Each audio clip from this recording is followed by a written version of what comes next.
He was supposed to grow old, to cradle his grandchild's hand with wisdom-lined fingers, to smile at premieres surrounded by a generation who revered him not just as Theo Huxtable, but as Malcolm Jamal Warner, the man who survived fame with integrity, the artist who held truth when it cost everything. But instead, he was buried in silence, and that silence, once tight-lipped and suffocating, now screams across every screen, every heart, every courtroom, because what began as a quiet tragedy now roars as a global reckoning, ignited not by fame or media frenzy, but by a trembling voice, a grieving mother, and a small USB drive stitched into the lining of a forgotten coat, one that should have remained buried forever but didn't. And when Pamela Warner stepped onto that stage, not a literal one, but the figurative stage of public consciousness, holding nothing but her son's final message and the blood-soaked truth, the world paused, screens lit up, headlines halted, because her face, swollen from years of unanswered grief, her hands shaking but determined, and her voice, that unwavering, truth-tethered voice, shattered the silence that tried to smother her boy. And in one breath, she didn't just speak, she detonated, naming names, showing files, whispering facts so devastating that the Justice Department couldn't ignore it, and neither could we, because that day, the world watched as Bill Cosby, once draped in the warmth of America's misguided nostalgia, now stood in the freezing grip of federal handcuffs, his face hollow, his eyes unblinking, while cameras flashed like thunder, drowning him in the very storm he helped create, because Malcolm's death was no longer filed under accidental, no longer framed by a sunset vacation or waves on a Costa Rican beach, but reclassified, not in language, but in fire, as execution by silence. And the machine that killed him was now visible, traced in contracts, confessions, and recordings that could no longer be denied. And all of it started with a single phrase no mother should ever have to say. He didn't drown. He was drowned. Drowned by silence, by power, by legacy deals inked in shadows and protected by PR warlocks whose entire careers were built on the burial of brave souls like Malcolm. And as the world listened to Pamela's tear-stained confession, watched the news anchors trip over disbelief, saw celebrities release half-hearted statements of shock, a reckoning unfurled because this wasn't just a scandal. It was a spiritual revolt against the altar of fake smiles and televised lies, because when she opened that USB drive, her breath catching in her throat, her hands trembling like fault lines splitting through decades of deception, what she found wasn't just a collection of files, but a map. A buried, coded roadmap of everything they didn't want us to know, and inside it, confidential memos, audio tapes, bank transfers, legal threats, NDAs signed with trembling hands under studio chandeliers, and one folder labeled only Shadow Network. And inside that folder, one name kept surfacing, circled in digital red, repeated with damning consistency: Bill Cosby. And it didn't make sense at first, not to Pamela, not to anyone who still clung to the lie that America's dad was just a misunderstood icon. But then came the video, Malcolm's final message, not a performance, not a monologue, but a prophecy. His eyes sunken, his voice low but unshakable, and he said the words that cracked the internet in half. If you're seeing this, then I didn't make it, or someone made sure I wouldn't. And then he spoke of the machine, the one designed not just to protect predators, but to erase their witnesses, to twist narratives, and replace bodies with stories that fit the brand. And his final whisper: they don't just silence you, they erase you. Rewrite your story. Make it so no one even asks what happened. And Pamela dropped to her knees, because everything she felt in her bones for years had just been confirmed by her son's ghost. And she didn't wait. She drove through the night, files in hand, to the Department of Justice, where for weeks she was ignored, ghosted, redirected, until one night a message flashed on her phone from an unknown number. Check the news. And what she saw changed everything. DOJ confirms federal investigation into the death of Malcolm Jamal Warner, and 2 lines down, Bill Cosby under criminal scrutiny, and 72 hours later, the world watched in stunned silence as Cosby was led out of a mansion into a black SUV, his face stone-carved, surrounded by agents, while Pamela sat alone in her living room, watching, not celebrating, just silently grieving because her son was finally seen, finally heard, and outside the courthouse, supporters held signs that read, "He didn't drown." He was drowned, and the videos from the USB leaked, spreading like wildfire, every frame a scream, and then came the whistleblowers, former assistants, studio interns, late. The world thought it had witnessed the climax, that the arrest of Bill Cosby, the courtroom gasps, and the viral explosion of Pamela Warner's crusade had somehow concluded the story. But they were wrong, because Malcolm Jamal Warner's truth wasn't a period. It was a fuse, and in the weeks following Cosby's indictment, that fuse ignited fire after fire across the global entertainment industry, from the sun-soaked studios of Los Angeles to the marble-floored offices of international conglomerates who once believed they could buy silence forever. But silence, true silence, died the moment Pamela uploaded the second hard drive in its rawest form. Every file, every clip, every email, every signature, and within hours, the internet didn't just burn. It transformed into a battlefield, a digital reckoning fueled by hashtags and whistleblower documents and a mother's war cry that shook the halls of power.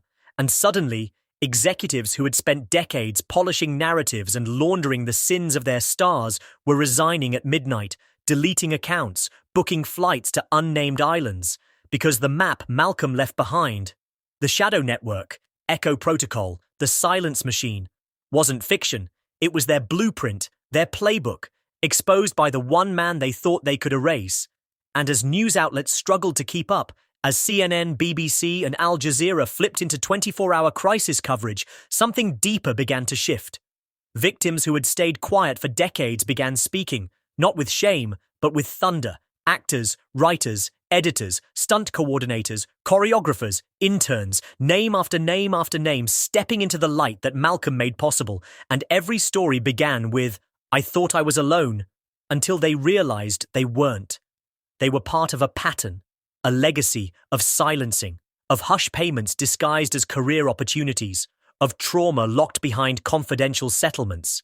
And now those stories flooded the world like a dam had ruptured, and the DOJ, once slow and methodical, now moved like a tsunami, issuing subpoenas, freezing assets, raiding studio vaults, because the Warner archives didn't just point to Cosby, they implicated at least 7 networks, 4 international streaming conglomerates, 2 retired law enforcement chiefs, and a dozen named executives in a conspiracy spanning 30 years, and at the center of it, a phrase repeated again and again.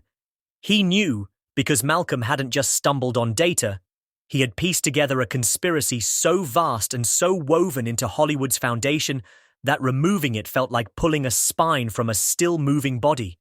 But Pamela didn't flinch. She stood firm, appearing once more on camera, not for an interview, but a statement filmed from her son's old room, untouched since his passing. Shelves lined with scripts, notebooks, awards he never mentioned. "They killed my son for trying to protect others. I won't let them rest," she said, and that clip alone reached 100 million views in 3 days, while the Department of Justice launched what it called Project Wake, a federal task force based entirely on Malcolm's data, and one by one, arrests followed.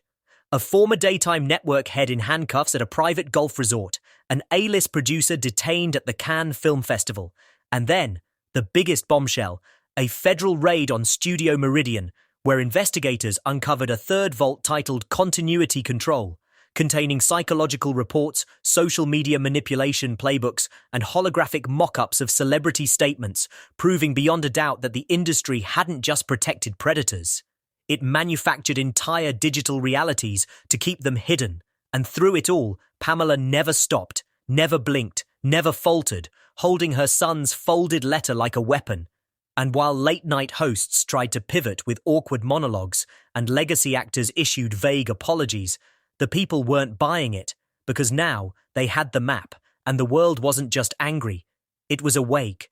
And in the middle of the storm, one more file dropped, a document titled Trail, Truth Reassignment and Legal Evasion, outlining how certain stories were assigned alternate endings, how deaths were reframed as mental breakdowns, how victims were steered towards substance abuse with orchestrated media pressure. An inside trail was one more name, a producer linked to both Cosby and Malcolm, and when confronted, he didn't deny it. He fled, triggering an international manhunt and an Interpol red notice. But Pamela kept going, appearing at Senate hearings, holding up Malcolm's journal, testifying under oath, her voice steady. He wasn't paranoid, he was prepared. He saw the storm and built a lighthouse. And then came the cultural tidal wave, universities adding Warner ethics courses, artists designing murals that spanned highways, a hologram of Malcolm delivering the words. But as the weeks bled into months, and Pamela Warner's face became the face of righteous grief across every platform from TikTok to CNN, the silence from Malcolm's former co-stars turned from suspicious to deafening, with even Keshia Knight Pulliam, the once beloved little sister from The Cosby Show, avoiding questions, cancelling appearances, and allegedly ghosting Pamela entirely after a tearful voicemail leaked in, which Pamela begged her to testify about the 2002 rap party where Malcolm had confided his fear of Cosby's growing obsession with legacy control, a phrase now immortalized by millions of Gen Z justice seekers in their trending hashtag #JarLegacyControl files. And while Pamela remained undeterred, uploading shaky iPhone footage of her hunting down cold witnesses and cornering ex-producers in parking garages, the momentum behind her movement exploded when a former showrunner's assistant, hidden behind a blurred filter and using a voice modulator on a viral Red Table Talk spin-off, claimed that she overheard a chilling phone call between Bill Cosby and his lawyers during Cosby's 2018 retrial, where he allegedly said, "We handled Malcolm already. We buried that." A quote that, whether true or not, hit the internet like a freight train, triggering a flurry of think pieces, YouTube documentaries, AI voice recreations, and deep dives into the so-called Cosby Blacklist, which many believed was a decades-old document naming black entertainers deemed liabilities due to their knowledge of behind-the-scenes abuse, drug use, and sexual manipulation across multiple shows under Cosby's production umbrella.